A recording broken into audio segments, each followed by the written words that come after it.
Hey everybody, my name is Cougar Draven, and this is Thinking Out Loud. Now, last week, I brought up some things, and I talked about, the future of what's going on with this show, and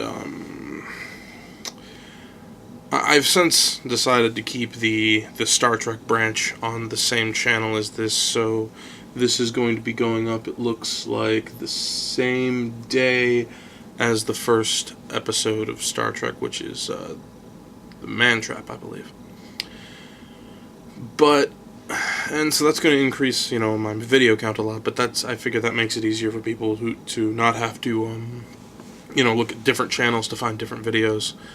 I'll keep my other channel for strict philosophy and other related things. I was thinking about recording one more video tonight. This is like the 5th or 6th video I've recorded tonight, because that's just the way my recording sessions work now.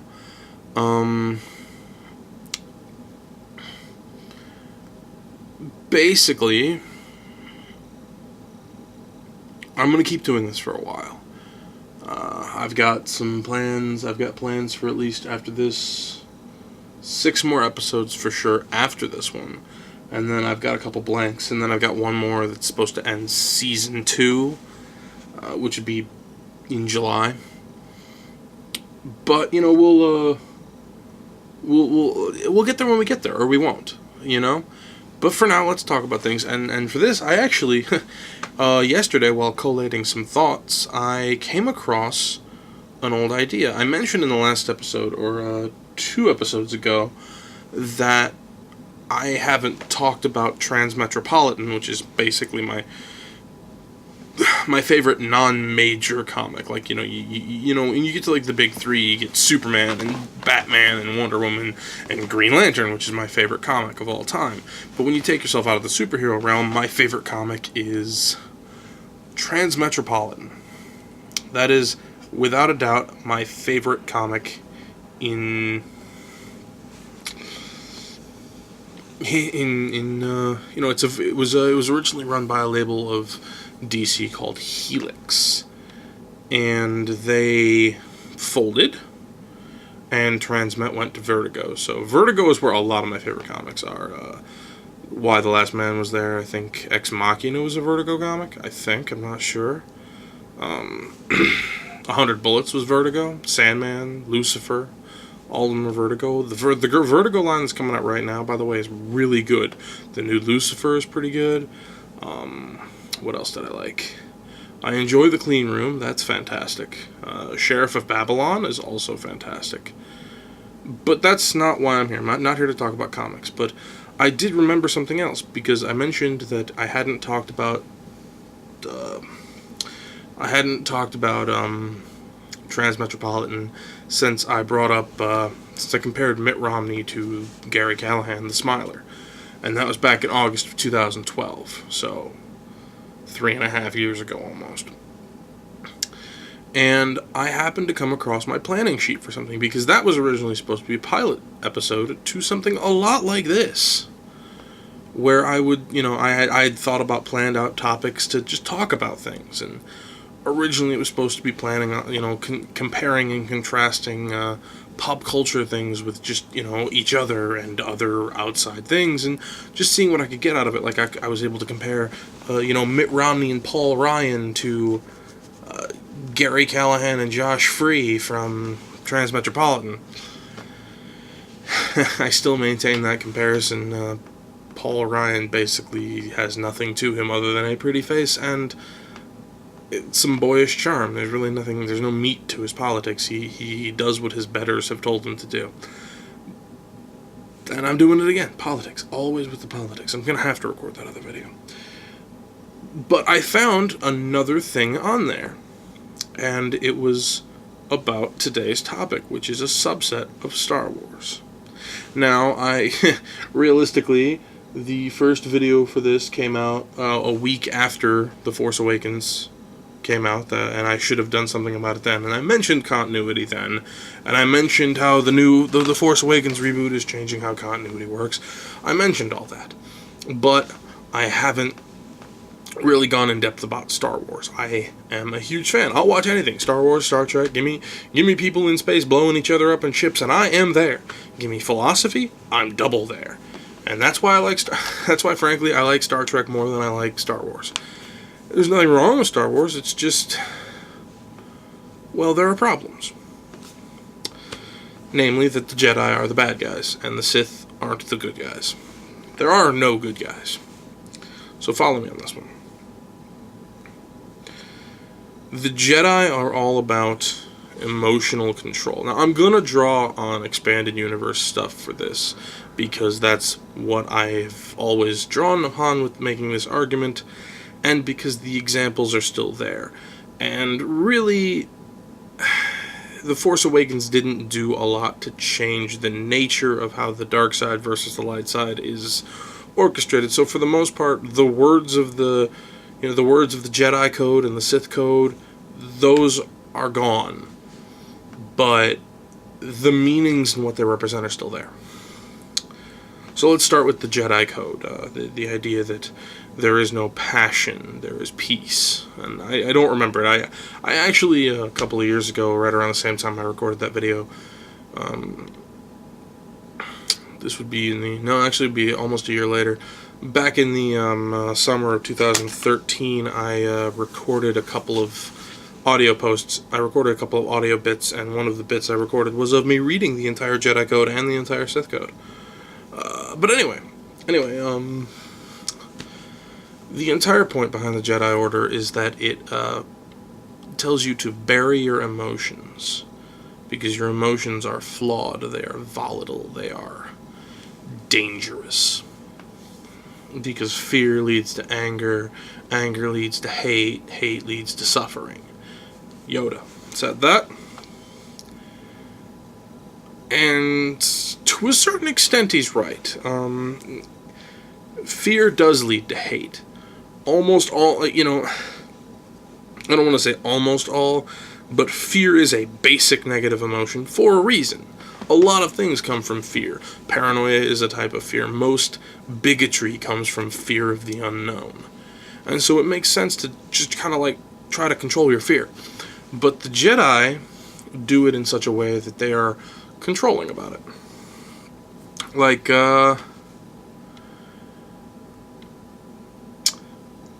I'm actually gonna bring up a point about the prophecy of Anakin Skywalker. It was said that one would come who would balance the Force. Now, the dark side never really weighs in on whether or not the Force could be balanced at all. It never weighs in on that. Because Palpatine doesn't give a shit about the prophecy. His aim is his own. He has his own job. But for the sake of argument, let's say that he basically sees the prophecy probably the same way the Jedi do. That in order to when the Jedi say that the prophecy is to balance the Force, what they think they mean is that the prophecy to balance the Force means it's going to destroy the Sith. And one can only assume that if Palpatine were to give the prophecy any note, he would probably say the same thing, destroy the Jedi and balance the Force that way. But I've argued this before, and I've talked about this with other people, and I've heard other people make the same argument. What Anakin did, what Vader did, actually, when he did what he did, was more or less to bring the Force back into balance, because at that time, before Vader turned... Well, actually, let's rewind to the beginning of Episode 3. At the beginning of Episode 3, there were 3 Sith at most. There was Emperor Palpatine, there was Count Dooku, there was Darth Sidious, Darth Tyrannus, and Tyrannus's apprentice, Asajj Ventress. She's canon now. She's canon because that's what the Clone Wars did, that's canon now. So, there were 3 Sith. There were probably 1,000 Jedi. 1,000! And something like 2 or 3 on the power level of Palpatine himself. Because, like, you think about it, and Palpatine's power's up here, Dooku's is here, Ventress is here. You've got Windu and Yoda right here. You've got Obi-Wan and, like, Kit Fisto and Shaak Ti and, they're all here. And then you've got, millions of Jedi Knights, 1,000 Jedi Knights down here. And then you've got Anakin, like, somewhere in this general area. So, at that point there were 1,000 Jedi versus 3 Sith. That's not balanced at all. And if the Sith were destroyed, there would be no balance. Because, and I've said this before, what does it mean to be good if there is no evil? By the same token, what does it mean to be evil if there is no good? Like, you can't have only good things, because then the word good doesn't actually have any meaning. And so, I think the Jedi miss out on that, and they were actually going to bring the universe out of balance for their own purposes, and that's not cool, guys. At the same time, they're complete dicks about it. They're so hardcore on preventing attachment that they take children away from their parents. Now, am I suggesting that Anakin Skywalker would have been a balanced individual if he'd been allowed to take his mother with him? I don't know. As it happens, it didn't work out that way anyway, because Qui-Gon decided to follow local laws and didn't put, he cheated, first of all. Qui-Gon, he decided to follow local laws, but cheating while he does it to continue things. But anyway, so he could have pushed the issue and gotten Shmi off planet, is what I'm saying. He was a Jedi master. The Jedi lie constantly. It's like a disease with them. Qui-Gon lies about being unable to get Shmi off planet. He deliberately cheats Watto. He crafts the deception to get Anakin even in the race in the first place. Obi-Wan. Oh man, Obi-Wan. Let's talk about this. So Obi-Wan Kenobi deceived Anakin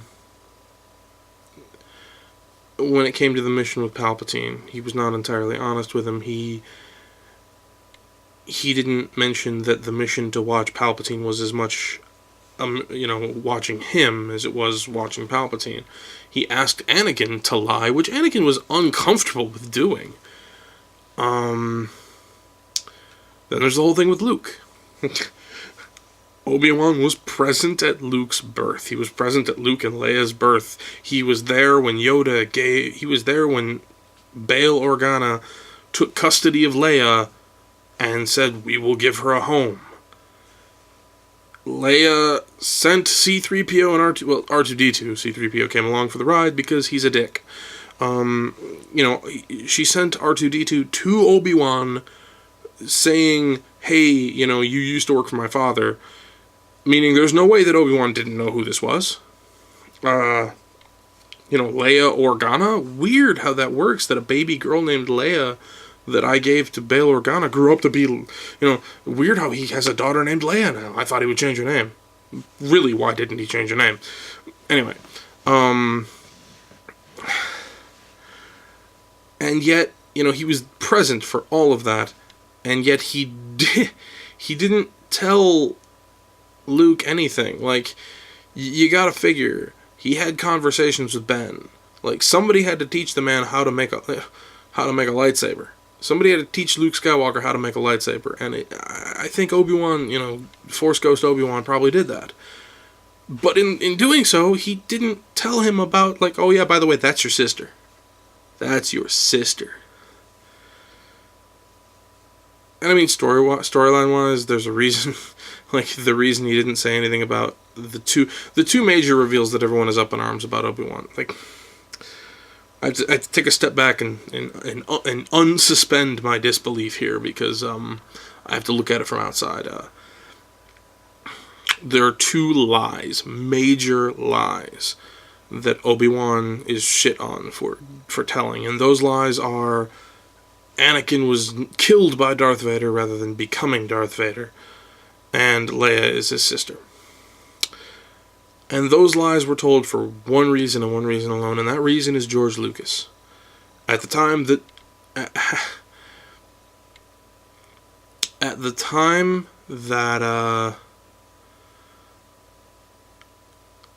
Obi-Wan said, Darth Vader killed your father,